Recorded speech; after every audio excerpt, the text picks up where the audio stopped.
La session ordinaire conjointe du comité de pilotage du dispositif institutionnel de suivi et d'amélioration du climat des affaires et du comité de pilotage du cadre de concertation publique-privée présidé par le chef du gouvernement burkinabé d'examiner et d'adopter le rapport de mise en œuvre du plan de réforme au 31 décembre 2024 ainsi que le projet de réforme pour l'année 2025. Je réitère ma profonde gratitude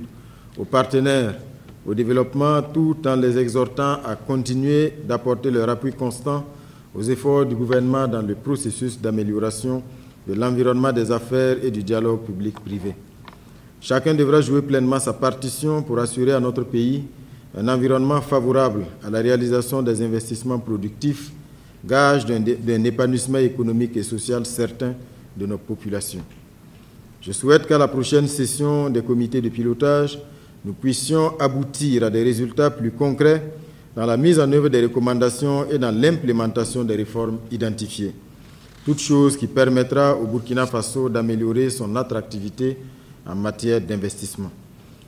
Le gouvernement burkinabé est résolument engagé à instaurer un climat des affaires favorable à l'investissement privé à faire du dialogue avec le secteur privé et de l'amélioration de l'environnement économique une priorité majeure. Car le secteur privé, aux côtés du secteur public, constitue dans toutes les économies modernes le moteur de la croissance économique, du développement et de la création d'emplois. Et au titre du cadre de concertation publique-privée, il s'agit de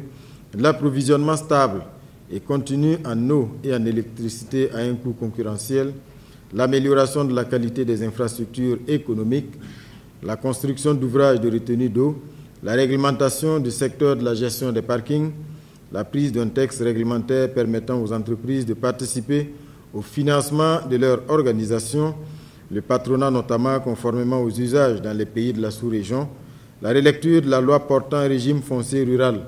en intégrant un schéma d'aménagement des investissements structurants tenant compte des potentialités de chaque région et déclarer ses zones d'utilité publique, la poursuite des actions en faveur de la mise en service effective